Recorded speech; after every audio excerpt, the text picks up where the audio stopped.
बिहार नाम जैसे ही आप सुनते हैं आपके मन में कोई ना कोई इमेज जरूर बनती होगी। ऐसा संभव नहीं है कि आप भारतवासी हो और बिहार को लेकर आपके मन में कोई इमेज ना हो। लेकिन क्या आपको पता है कि आपके मन में बन रही यह इमेज अगर आपको एक कालखंड से गुजार कर दिखाई जाए तो निश्चित ही बदल जाएगी। आपके दिमाग में संभवतया बिहार को लेकर जिस भी प्रकार की अच्छी तो और अच्छी हो जाएगी, बुरी है तो अच्छी हो जाएगी, बिहार को लेकर के आपके मन में जिस भी प्रकार का भाव है वो आज के सेशन के बाद परिवर्तित जरूर होगा। इसलिए शुरू करते हैं आज का सेशन और जानेंगे कि किस प्रकार से एक समय भारत का सबसे पावरफुल और सबसे समृद्ध राज्य बिहार आज इस हाल में क्यों है, देश के सबसे पिछड़े राज्यों में बीमारियों में पहला बी क्यों है। आपके सामने एक डेटा शेयर करते हैं जो आपका मेरे प्रति प्यार दर्शाता है। मेरे प्यारे साथियों, जितने लिसनर्स मुझे सुन रहे हैं उनमें से 55% लोग ही ऐसे हैं जिन्होंने मुझे सब्सक्राइब किया हुआ है। 44% लिसनर्स ऐसे हैं जिन्होंने सेशन सुना लेकिन सब्सक्राइब नहीं किया। संभवतया उनके पास 0.19 सेकंड नहीं थी। मेरे सेशन 30 मिनट से ऊपर के लगभग सेशन होते हैं, उन्हें सुनने का समय वो निकालते हैं। दुर्भाग्य मेरा है कि मेरी खुशी के लिए वो एक सब्सक्राइब का बटन नहीं दबा पाते। आपका निर्णय है, इसमें कोई पैसा नहीं लगता है। लाल बटन दिया हुआ है, जाकर क्लिक कर। चलिए शुरू करते हैं। जैसा कि आप सभी जानते हैं कि बिहार भारत का तीसरा सबसे अधिक जनसंख्या वाला राज्य और प्राचीन भारतीय इतिहास का महत्वपूर्ण केंद्र है। लेकिन जब आप बिहार राज्य शब्द हमारे कानों में पड़ता है तो हमारे मन में इसकी दो छवि बनती हैं। पहली उस राज्य के तौर पर जो देश आईएएस आईपीएस देने वाला राज्यों में गिना जाता है और दूसरी छवि उस राज्य के तौर पर जो भारत का सबसे गरीब राज्य है, जिसकी साक्षरता दर सबसे कम है, जहां लोगों का एक बड़ा वर्ग स्वास्थ्य, शिक्षा, रोजगार, सड़क जैसी मूलभूत आवश्यकताओं से भी वंचित है। साथियों, ऐसा बिल्कुल नहीं है कि भारत के सभी राज्यों में सारी सुविधाएं मौजूद हैं और सिर्फ बिहार ही कहीं ऐसा राज्य हो जहां ऐसी सुविधाएं ना हो।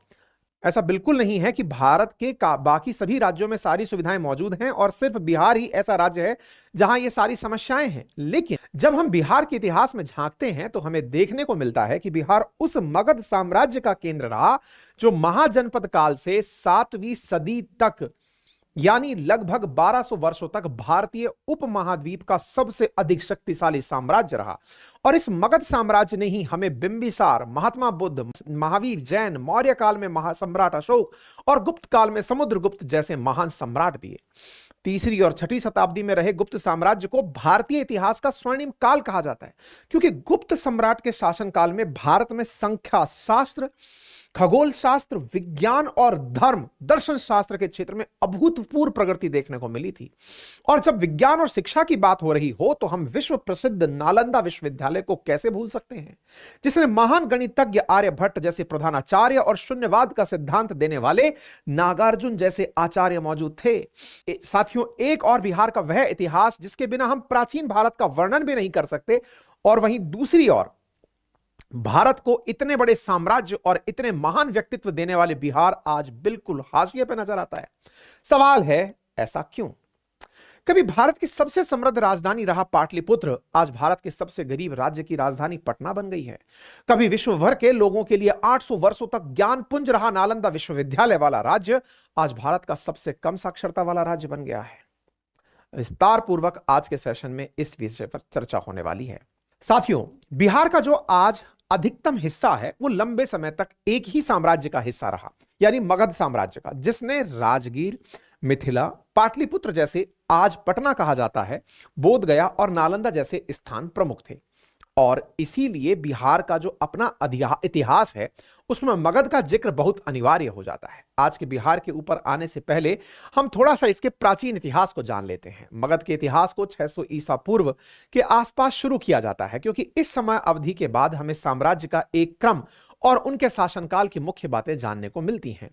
600 बीसी से लेकर 7वीं शताब्दी एडी तक मगध भारतीय उपमहाद्वीप का केंद्र था और इस दौरान मगध में हर्षक, नंद, मौर्य, गुप्त राजवंशों ने शासन किया, जिसमें सबसे लंबी अवधि तक गुप्त वंश का शासन चला, लगभग 300 वर्षों तक।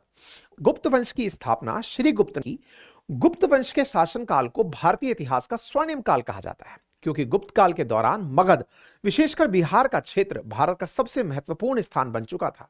इसका सबसे बड़ा कारण था 5वीं सदी में कुमारगुप्त द्वारा नालंदा विश्वविद्यालय का निर्माण, और अपने चरम पर इस विश्वविद्यालय में दुनिया भर से छात्र अध्ययन करने आते थे।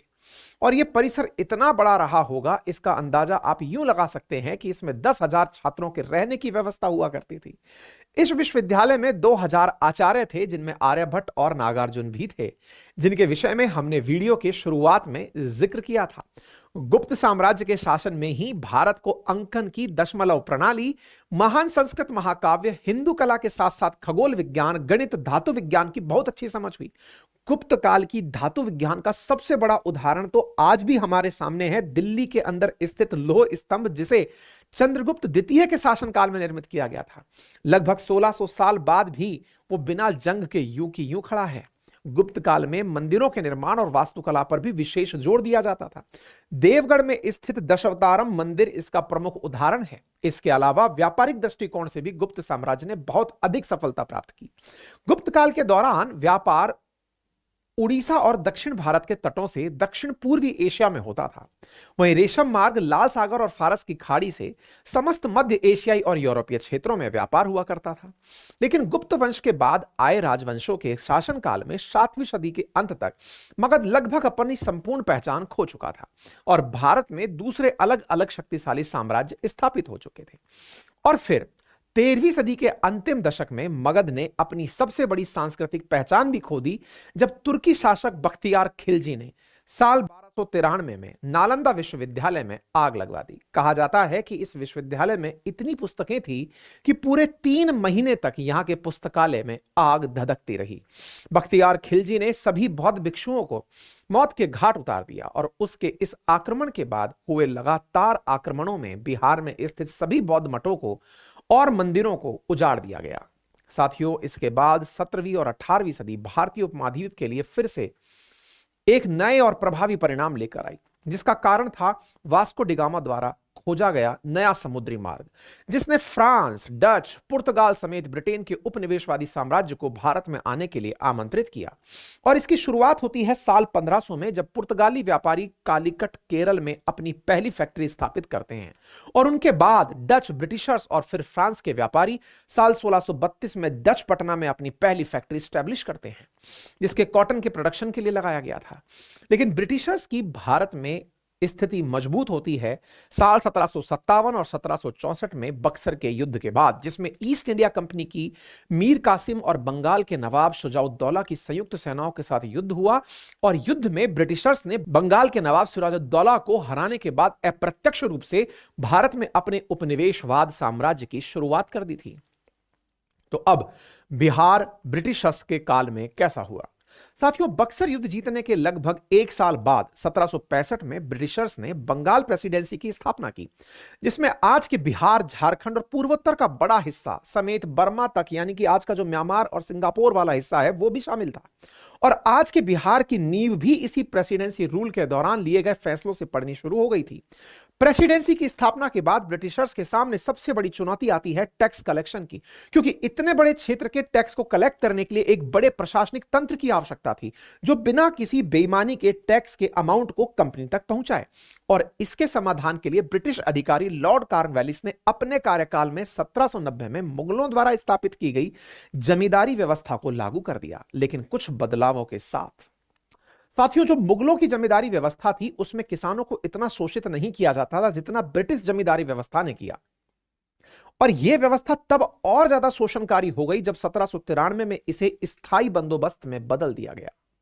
स्थायी बंदोबस्त के तहत किसानों को अपनी उपज के 11 में से 10 हिस्से टैक्स के रूप में देने पड़ते थे, यानी कि कुल उपज का लगभग 89%।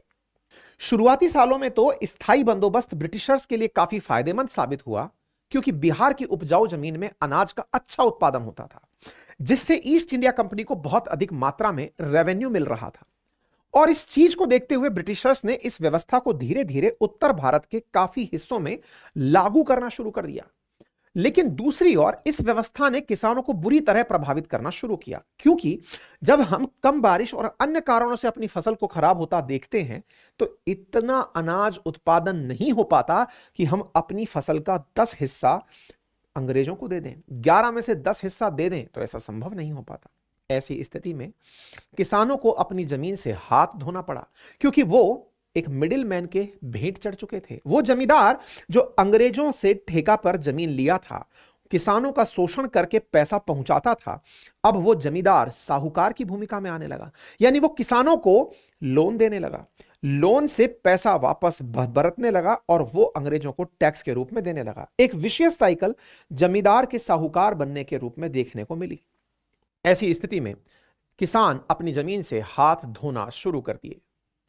यानी कि ब्रिटिशर्स की जमींदारी व्यवस्था में जमींदार के अधिकार तो बढ़ गए और फसल खराब होने पर किसान पूरी तरह जमींदार के क्योंकि टैक्स ना चुका पाने पर जमींदार उनसे जमीन ले लेता था और पैसा ना चुका पाने पर वो उन्हें बंधुआ मजदूर के रूप में रखना शुरू कर चुका था। टाइम के साथ ऐसे किसानों की संख्या बढ़ती चली गई जिन्होंने अपनी जमीन गंवा दी थी, जिनका इंपैक्ट यह हुआ कि बिहार समेत उत्तर भारत की एग्रीकल्चर प्रोडक्टिविटी बुरी तरह प्रभावित हुई। साथ ही किसानों की हालत बहुत खराब हो गई और आगे चलकर यही बात अंग्रेजों के खिलाफ हुए बड़े किसान आंदोलनों का कारण बनी, जिसमें सन 1917 में हुआ चंपारण सत्याग्रह भी शामिल है। जमींदारों की मनमानी के अलावा बिहार को लेकर एक और बात थी जो ब्रिटिश रूल में इसके खिलाफ रही, वो यह थी कि बिहार बंगाल प्रोविंस का हिस्सा था, जहां सरकारी नौकरियों पर बंगाली लोगों को प्राथमिकता दी जा रही थी और बड़े प्रशासनिक पदों पर भी बंगाल के लोग ही बैठे हुए थे। नतीजा यह हुआ कि ब्रिटिश हुकूमत बिहार के प्रति लापरवाह हो गई और बिहार पिछड़ता चला गया। अंग्रेजों की इसी लापरवाही को देखते हुए बिहार को अलग राज्य बनाने की मांग तेज हुई, जिसके बाद 1912 में बंगाल विभाजन के स्वरूप बिहार एक अलग राज्य के रूप में सामने आया, जिसमें आज का झारखंड और उड़ीसा भी शामिल था। इस विभाजन के बावजूद बिहार के किसानों की सिचुएशन में कोई सुधार नहीं हुआ, क्योंकि जमींदारी सिस्टम अभी भी लागू था, जिसमें बिहार के अधिकतर किसान बुरी तरह फंसे हुए थे। लेकिन साथियों, इन सारी समस्याओं के बीच एक चीज ऐसी थी जो बिहार और इसके आसपास के इलाकों के लिए आजादी से पहले और उसके कई साल बाद तक भी बहुत फायदेमंद साबित हुई। हम बात कर रहे हैं बिहार झारखंड में मौजूद कोयले और अयस्क भंडार की। जी हां साथियों, जिसने बिहार समेत पूरे झारखंड और पश्चिम बंगाल को एक औद्योगिक केंद्र बनाया। और इसकी शुरुआत होती है साल 1907 में, जब जमशेदजी टाटा तब के बिहार और आज के झारखंड में भारत की पहली स्टील और आयरन प्लांट की शुरुआत करते हैं। इसके बाद 1930 में यहां बड़े स्तर पर कोयला खदान का कार्य भी शुरू हो जाता है, क्योंकि भारत में रेल नेटवर्क बढ़ने के साथ कोयले की मांग भी तेज हो जाती है और दूसरे विश्व युद्ध के समय और भी तेज हो जाती है। 1937 में बिहार में सीमेंट फैक्ट्रीज भी स्टैब्लिश होती हैं। आजादी के समय तक बिहार में काफी इंडस्ट्रियल उद्योग स्थापित हो चुके थे। इस बात का अंदाजा आप यूं लगा सकते हैं कि आजादी के समय देश की चीनी की कुल खपत का 40% उत्पादन अकेले बिहार की चीनी मिलों में हुआ करता था। लेकिन इस औद्योगिकरण से केवल कुछ बड़े लोगों को ही फायदा हुआ, क्योंकि बिहार की ज्यादातर लोग अभी भी जमींदारी सिस्टम में फंसे हुए थे और कृषि ही उनका मुख्य पेशा भी बना हुआ था। साथियों, इन सारे बिंदुओं को जान लेने के बाद यहां पर यह सवाल उठता है कि स्वतंत्रता से पहले जो हम ब्रिटिश हुकूमत के अधीन थे, हमारे पास कोई अधिकार नहीं थे, लेकिन बाद में स्वतंत्रता के बाद भी बिहार की हालत क्यों नहीं सुधरी? वह कौन सी सरकारी नीतियां और राजनीतिक कारण थे जिन्होंने रिसोर्सफुल होते हुए भी बिहार को सबसे ज्यादा पिछड़ा राज्य बनाए रखा? यानी बिहार आफ्टर इंडिपेंडेंस। स्वतंत्र होने के बाद देश की शुरुआती सरकारों के सामने सबसे बड़ी चुनौती थी एग्रीकल्चर प्रोडक्टिविटी और उद्योगों को बढ़ावा देना, जिसके लिए सरकार ने सबसे पहले जमींदारी व्यवस्था को खत्म किया और किसानों को मुक्त रूप से खेती करने का अधिकार दिया। हालांकि इसके बाद भी बिहार समेत कई राज्यों में जमींदारी सिस्टम लंबे समय तक चलता रहा। लेकिन बिहार को जिस पॉलिसी ने सबसे ज्यादा नुकसान पहुंचाया वो थी साल 1952 में केंद्र सरकार द्वारा लाई गई फ्रैट इक्वलाइजेशन पॉलिसी। जी हां साथियों, जिसके तहत देश में औद्योगिक गतिविधियों को बढ़ाने के लिए सरकार ने देश में कहीं भी उद्योग लगाने पर जोर दिया।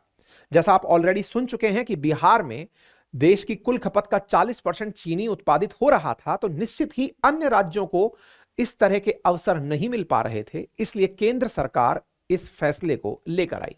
साथियों, इस पॉलिसी के बैकग्राउंड को ठीक से समझते हैं तो इस पॉलिसी के आने से पहले हो यह रहा था कि जो फैक्ट्रीज भारत में लग रही थी वो वहां लग रही थी जहां उन्हें अपने प्रोडक्ट के लिए रॉ मटेरियल मिल रहा था। जैसे आज के बिहार, झारखंड, उड़ीसा, छत्तीसगढ़, वेस्ट बंगाल जैसे राज्यों में फैक्ट्रीज लग रही थी, क्योंकि इनके पास मिनरल्स, कोल माइंस जैसे बड़े रिसोर्सेज मौजूद थे और इस बात को लेकर सरकार का यह सोचना था कि देश में सब जगह तो रॉ मटेरियल उपलब्ध है नहीं। अगर ऐसा ही रहा तो देश में औद्योगिकीकरण सिर्फ रिसोर्सफुल स्थानों तक ही सीमित रह जाएगा। तो इसी समस्या के समाधान के लिए सरकार 1952 में फ्रेट इक्वलाइजेशन पॉलिसी लाती है, जिसमें सरकार ने कहा कि आप देश में कहीं भी उद्योग स्थापित कीजिए, आपके उद्योग के लिए जो भी रॉ मटेरियल यानी कच्चा सामान जरूरी होगा आपको ट्रांसपोर्ट करना पड़ेगा, उस पर सरकार सब्सिडी देगी। यानी विषय स्पष्ट था, आप चाहे जहीं भी फैक्ट्री बनाइए, आपने अपनी सहूलियत से फैक्ट्री बनाई, कच्चा माल ही तो चाहिए था, कच्चा माल आराम से ट्रेन से लेके जाइए, सरकार सब्सिडी देगी। और इस पॉलिसी का इंपैक्ट यह हुआ कि 1952 के बाद सभी उद्योग धीरे धीरे तटवर्ती क्षेत्रों के पास स्थापित होना शुरू हो गए, क्योंकि प्रोड्यूस होकर के जो माल था वो दूसरे देशों में व्यापार करने की सुविधा तट पर आसानी से उपलब्ध होती है। उद्योगपति बिहार, झारखंड, छत्तीसगढ़, मध्य प्रदेश जैसे रिसोर्सफुल राज्यों से रॉ मटेरियल ट्रांसपोर्ट करवाने लगे, जिस पर सरकार उन्हें सब्सिडी देती और फिर फैक्ट्रीज में बने प्रोडक्ट्स को कम खर्चे में समुद्री मार्ग से विदेश और अन्य राज्यों तक पहुंचाने लगी। फ्रेट इक्वलाइजेशन पॉलिसी ने जहां एक और महाराष्ट्र, गुजरात, कर्नाटक, तमिलनाडु में समुद्र के नजदीक मौजूद मुंबई, अहमदाबाद, हैदराबाद, बेंगलुरु, पुणे और चेन्नई जैसे महानगरों को खड़ा कर दिया, वहीं दूसरी ओर बिहार, झारखंड, छत्तीसगढ़, मध्य प्रदेश जैसे लैंड लॉक्ड रिसोर्सफुल रीजन्स इन महानगरों के विकास के पीछे सिर्फ रॉ मटेरियल के सप्लायर बने रह गए। फ्रेट इक्वलाइजेशन पॉलिसी 1993 तक प्रभावी रही, लेकिन तब का बिहार बहुत बदल चुका था। अब यहां उद्योग को स्थापित करना और भी ज्यादा मुश्किल हो गया था, जिसके दो बड़े कारण थे। पहला, पॉलिटिकल इंबैलेंस, और दूसरा, बिहार के किसानों के पास मौजूदा कम साइज जमीन का, यानी कि लेस लैंड साइज। अब अगर पॉलिटिकल इंबैलेंस की बात करें तो 1960 से लेकर 1990 तक, यानी कि 30 सालों में बिहार में 25 मुख्यमंत्री रहे।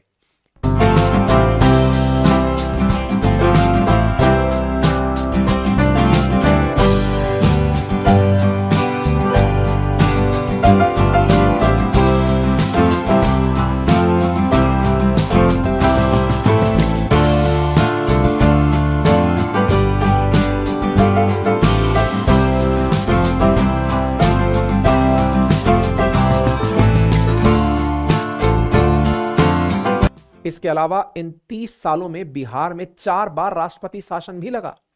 इस पॉलिटिकल इंबैलेंस का सबसे बड़ा कारण था कि कोई भी पार्टी बिहार में उद्योग को लेकर एग्रीकल्चर एक्टिविटी को बढ़ा नहीं पा रही थी। सरकार लोगों में विश्वास पैदा नहीं कर पा रही थी। पॉलिटिकल पार्टीज आपसी मतभेद में थी, तो जो हर कुछ टाइम पर अपना मुख्यमंत्री बदल देती थी। इन सब बातों का रिजल्ट यह हुआ कि बिहार में मौजूद पुराने उद्योग जैसे मिल और फैक्ट्रीज भी धीरे धीरे बंद होने लगे। 1990 के बाद बिहार में नई दिशा की राजनीति सामने आई। जातिवाद और जातिवाद की इस आइडियोलॉजी ने बिहार को बची हुई उम्मीदों को भी खत्म कर दिया, क्योंकि इस आइडियोलॉजी ने बिहार को एक स्थायी सरकार तो दे दी, लेकिन डेवलपमेंट नहीं दे सकी। लेकिन फिर भी बिहार में आज भी जातिवाद की राजनीति कितनी इंपॉर्टेंट है, इसका अंदाजा आप हाल ही में हुई कास्ट बेस्ड सेंसस से लगा सकते हैं।